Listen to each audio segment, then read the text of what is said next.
नमस्कार आप सभी को। इस वीडियो में मैं आज डिस्कस करूंगा भारतीय साक्ष्य अधिनियम में सेक्शन 26 का ये हमारा दूसरा पार्ट है। पहले पार्ट में मैंने आपको सेक्शन 26 में ही क्लोज ए बताया था, जो क्लोज ए बात करता था डैन डिक्लेरेशन के बारे में।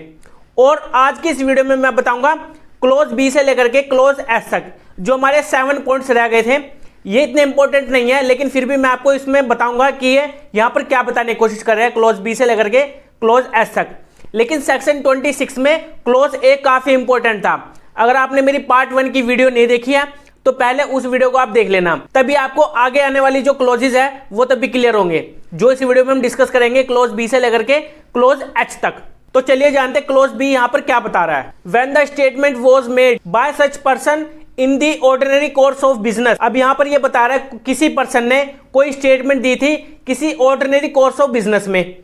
अब जो जिस पर्सन की यहाँ पर बात की जा रही है, जिसने अपनी स्टेटमेंट दी थी, वो है नहीं, या तो वो मर गया है, या फिर वो मिल नहीं रहा है, या फिर वो कोर्ट की जुडिशन से बाहर है, या उसको बुलाने पे भी एक्सपेंसेस आएंगे, या फिर वो अपीयर नहीं करवाया जा सकता वहां पर। तो इन केसेस में अगर उसने अपनी in the course of business में अपनी क्या दी थी, अपनी स्टेटमेंट दी थी कोई भी, और वो जो स्टेटमेंट करी थी उसने अपनी किसी रजिस्टर में मेंशन की थी, आगे पढ़िए इसमें लिखा भी हुआ है, and in particular when it consist of any entry or memorandum made by him in books kept in the ordinary course of business or in discharge of professional duty. अब देखिए यहाँ पर ये बता रहा है जब वो अपना बिजनेस चला रहा था, उस बिजनेस के दौरान उसने अपने किसी बुक में उसने लिखा था, क्योंकि वो जो रजिस्टर था वहां पर, जब वो अपना बिजनेस चला रहा था उस बिजनेस के दौरान वो अपना एक रजिस्टर रखता था, उसी रजिस्टर में वो एंट्री किया करता था। जब भी वो अपनी प्रोफेशनल ड्यूटी को डिस्चार्ज करता था तो उस रजिस्टर में वो सभी एंट्रीज लिख करता था। तो वो जो एंट्रीज करता था ना, वो स्टेटमेंट रेलिवेंट होगी यहाँ पर, जो भी वहां अपनी रजिस्टर में मेंशन किया करता था। और ऑफ एक्नॉलेजमेंट रिटर्न और signed by him of the receipt of money, जो भी वहां पर वो साइन करता था, एक्नॉलेज करता था जो मनी की रिसिप्ट थी, वो भी यहाँ पर एक स्टेटमेंट मानी जाएगी रेलिवेंट। गुड्स, सिक्योरिटी और प्रॉपर्टी ऑफ एनी काइंड, जो भी गुड्स थे, प्रॉपर्टी थी, या फिर कोई यानी जो सिक्योरिटीज थी, वो उसमें मेंशन करता था। ठीक है, मतलब कि डॉक्यूमेंट्स के बेस पर उसके पास रखे होते थे, तो वो सभी स्टेटमेंट रेलिवेंट होगी। और of A documents used in commerce return और साइंड बाय हिम, जो भी उसके पास डॉक्यूमेंट्स होते थे, जो डॉक्यूमेंट्स यूज होते थे, उसमें वो रिटर्न में लिखता था, अपने उसमें साइन भी करता था, तो वो भी स्टेटमेंट रेलिवेंट होगी। और of the date of letter, जो डेट होती थी लेटर पर, वो भी डेट रेलिवेंट होगी वहां पर। और अदर डॉक्यूमेंट यूजुअली डेटेड, या फिर कोई अदर डेट जो यूजुअली जो डॉक्यूमेंट्स थे जो डेटेड किए हुए थे, वो भी वहां पर रेलिवेंट होगी, जो कि रिटर्न में होगी और साइंड की होगी उस पर, उस ऑर्डिनरी कोर्स ऑफ बिजनेस में। अब देखिए मैं इसको एक एग्जांपल से समझा देता हूं यहाँ पर ये क्या बताने की कोशिश कर रहा है। इसी से रिलेटेड एक इलस्ट्रेशन है, इलस्ट्रेशन बी। ये यहाँ पर बता रही है एक पर्सन होता है, जो कि यहाँ पर ये क्वेश्चन होता है कि ए का बर्थ कब हुआ था, इसका जन्म कब हुआ था। जो इसकी मदर थी, ये मदर थी यहाँ पर, तो इसकी डिलीवरी किसने की थी, किस सर्जन ने यहाँ पर इसकी डिलीवरी की थी। और जो यहाँ पर सर्जन था वो मर चुका था, जिस सर्जन ने इसकी डिलीवरी की थी, जिससे बर्थ हुआ था ए पर्सन का यहाँ पर। अब ए पर्सन का यहाँ पर क्वेश्चन क्या है कि इसका बर्थ कब हुआ था, इसकी डेट क्या थी जब इसका बर्थ हुआ था। तो यहाँ पर सर्जन को पता था, अब इस सर्जन की हो गई डेथ, तो यहां पर पता कैसे चलेगा। अब जो भी अपनी ऑर्डिनरी कोर्स ऑफ बिजनेस में जो भी अपना वो बुक्स रखता था, रजिस्टर रखता था, जिसमें वो एंट्री किया करता था, वो वहां पर रेलिवेंट होएंगे। जो भी उसमें स्टेटमेंट लिखता था अपनी, ठीक है, उसमें अपनी डेट भी मेंशन करता था, जो भी वो डिलीवरी करता था एक दिन में जितनी भी करता था, वो सभी एंट्री किया करता था उस रजिस्टर में। तो यहां पर वो रजिस्टर रेलिवेंट होएगा, क्योंकि वहां पर वो सभी डिटेल्स जो उस डिलीवरी जिस वुमेन की डिलीवरी हुई है उसकी पूरी डिटेल उस रजिस्टर में लिखता था, तो वो सभी स्टेटमेंट्स जो भी लिखता था वो रेलेवेंट होंगी वहां पर।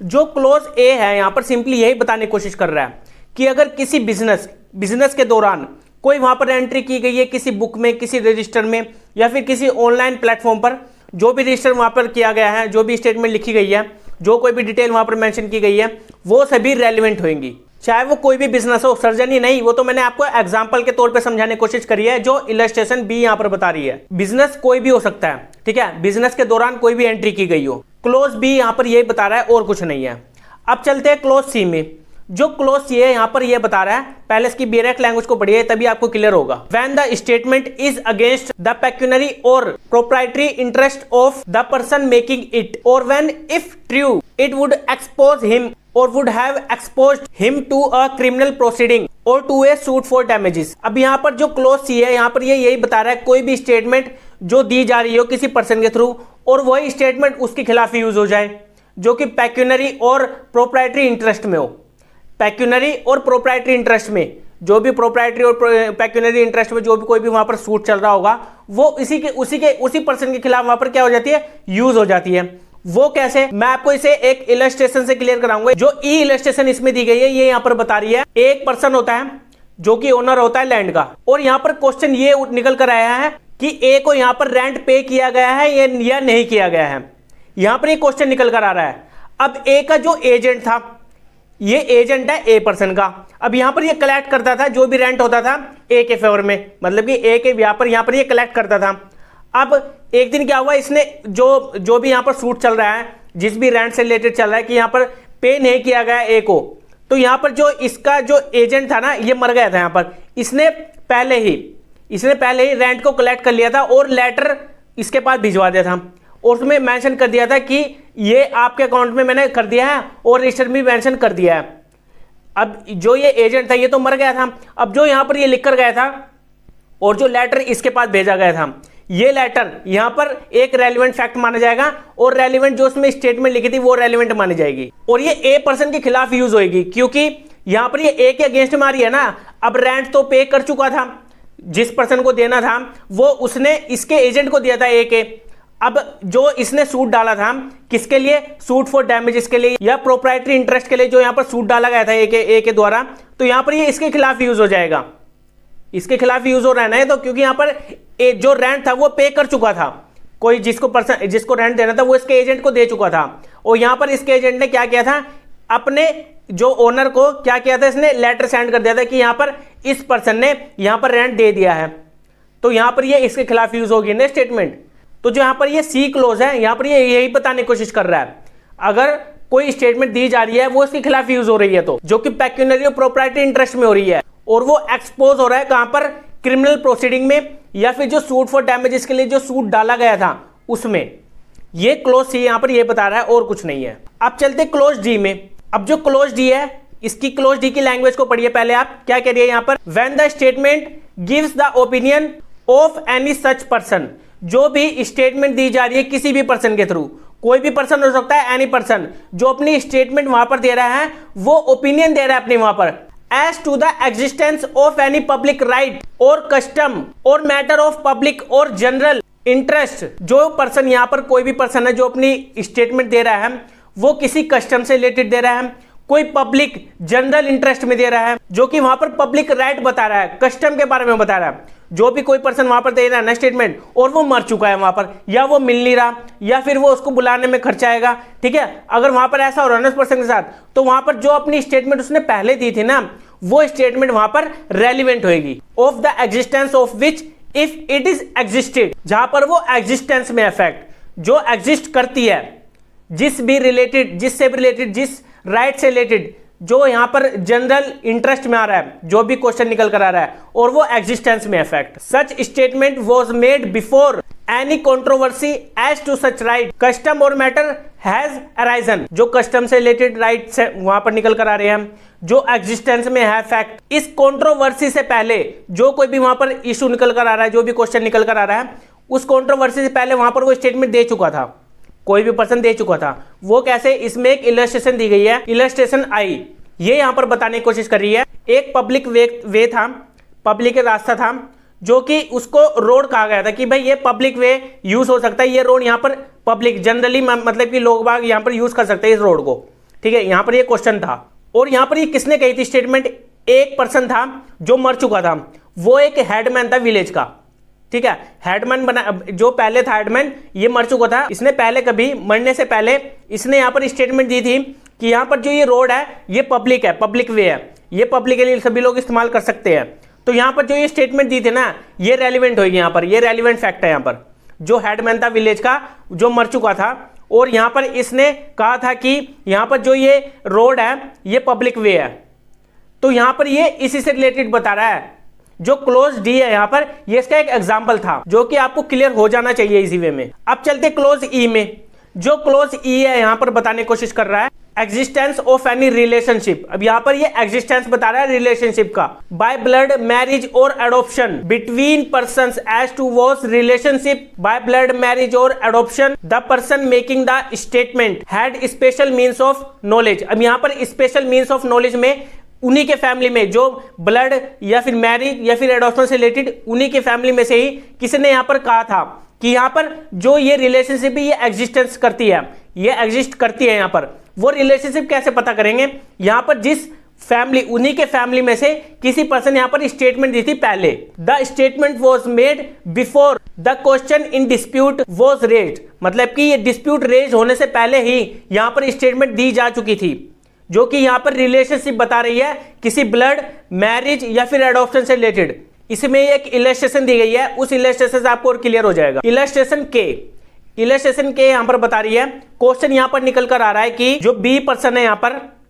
पर एक बी पर्सन है, तो यहाँ पर इसका फादर ए था। अब यहाँ पर ये क्वेश्चन निकल कर आ रहा है कि ए पर्सन इसका फादर था बी पर्सन का, यहाँ पर ये क्वेश्चन निकल कर आ रहा है। यहाँ पर मैंने आपको बताया था अभी बिफोर डिस्प्यूट रेज होने से पहले ही यहाँ पर स्टेटमेंट दी जा चुकी थी उन्हीं के फैमिली में से। अब यहाँ पर जो ए पर्सन था जो उसका फादर था, इसकी फादर की तो डेथ हो गई थी। अब इसने पहले कभी स्टेटमेंट दी थी, मरने से पहले इसने पहले कभी स्टेटमेंट दी होगी कि यहाँ पर बी पर्सन है जो ये मेरा सन है, ये मेरा बेटा है, तो यहाँ पर ये इसकी स्टेटमेंट रेलिवेंट होगी। यहाँ पर इसको माना जाएगा कि यहाँ पर ये इसका बी है जो ये सन है इसका। तो यहाँ पर ये एक एग्जिस्टेंस बता रही है कि यहाँ पर ये रिलेशनशिप एग्जिस्ट करता है और डिस्प्यूट रेज होने से पहले यहाँ पर स्टेटमेंट दी जा चुकी थी उन्हीं के फैमिली मेंबर में से ही, जो फैमिली मेंबर यहाँ पर डिस्प्यूट रेज कर रहे हैं। ये क्लोज ई बता रहा है। अब चलते क्लोज एफ पर। जो क्लोज एफ है इसकी बेरक लैंग्वेज पढ़िए, यहाँ पर क्या बता रही है पहले, when the statement relates to the existence of any relationship by blood marriage or adoption between person deceased and is made in any will or deed relating to the affairs of the family to which any such deceased person belonged। तो यहां पर ये बता रहा है कि कोई यहां पर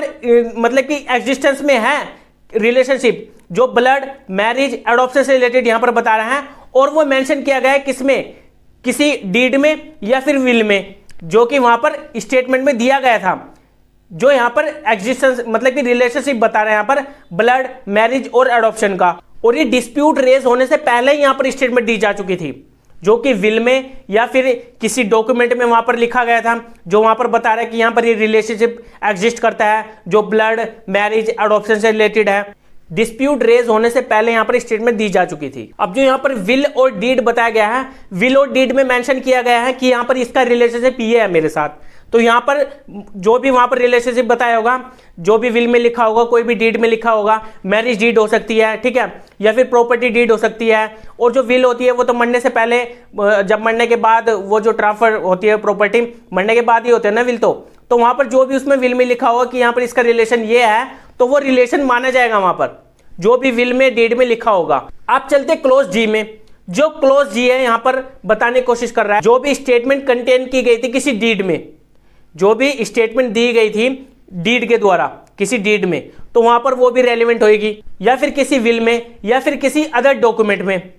कोई भी स्टेटमेंट दी गई है, जो स्टेटमेंट वहां पर जो भी क्वेश्चन में है, जो भी फैक्ट क्वेश्चन में है, जो भी मतलब ये पता करना है कि यहाँ पर ये फैक्ट एग्जिस्ट है या एग्जिस्टेंस में था या नहीं था, और जो वहां पर स्टेटमेंट दी गई थी किसी पर्सन के थ्रू वो मर चुका था, ठीक है, या फिर वो मिल नहीं रहा था, या फिर वो कोर्ट से कहीं बाहर था जिसको पेश नहीं करवाया जा सकता था, जिसमें ज़्यादा खर्चा आ सकता था, जिसमें डिले हो सकता था, तो इस केस में जिस पर्सन ने वहां पर वो स्टेटमेंट दी थी अपनी किसी विल में या फिर किसी डीड में या फिर किसी अदर डॉक्यूमेंट में लिखा था, अपनी स्टेटमेंट में लिखा था कि यहाँ पर ये चीज एग्जिस्टेंस में एग्जिस्ट करती है यहाँ पर, तो वो रेलिवेंट फैक्ट माना जाएगा। और इसमें एक सेक्शन भी मेंशन किया गया है, सेक्शन 11 का क्लोज ए, जो वहां पर मैंने आपको पढ़ाया भी था सेक्शन 11 क्लोज ए में, जो राइट और कस्टम के बारे में वहां पर बताया गया था। क्या बताया गया था, जो मतलब कि मॉडिफाई किया गया था पहले कभी किसी पर्सन के थ्रू, जो वहां पर क्लेम किया गया था, रिकॉग्नाइज किया गया था, डिनाई किया गया था, एसर्ट किया गया था, ये सभी चीजें मैंने आपको सेक्शन 11 में बताई थी। अगर आपने सेक्शन 11 की वीडियो नहीं देखी है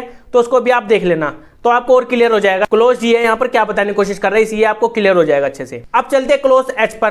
क्लोज एच को पढ़िए पहले, यहाँ पर क्या बता रहा है, when the statement was made by a number of persons. अब यहाँ पर जो स्टेटमेंट दी जा रही है वो नंबर ऑफ पर्सन के द्वारा दी जा रही है, काफी सारे पर्सन उसमें इंक्लूड है, और वहां पर वो अपनी स्टेटमेंट दे रहे हैं जहां पर वो एक्सप्रेस कर रहे हैं अपनी फीलिंग को, अपने इंप्रेशन को, जो भी मैटर क्वेश्चन में है, जो भी मैटर क्वेश्चन में है उसी से रिलेटेड वहां पर वो अपनी फीलिंग, अपना इंप्रेशन में वहां पर स्टेटमेंट दे रहे हैं नंबर ऑफ पर्सन, मतलब कि काफी सारे पर्सन वो अपनी स्टेटमेंट दे रहे हैं, तो वहां पर भी वो रेलिवेंट मानी जाएगी, जो भी वहां पर वो अपनी फीलिंग्स को, इंप्रेशन को बता रहे हैं अपनी स्टेटमेंट में, जो भी वहां पर वो क्वेश्चन में निकल कर आ रहा है कोई भी मैटर उसी से रिलेटेड। तो ये हो गए हमारे क्लोज बी से लेकर के क्लोज एच तक, जो कि सेक्शन 26 में थे। अगर इसमें आपको फिर भी नहीं कुछ क्लियर हुआ है तो एक बार आप इसको खुद पढ़ के देखना, इसकी बेसिक लैंग्वेज आप खुद पढ़ना। अगर मैं थोड़ा सा और डीपली जाकर पढ़ाता तो वीडियो काफी ज्यादा लंबी हो जाती, और इसी वजह से आप पूरी वीडियो भी नहीं देख पाते।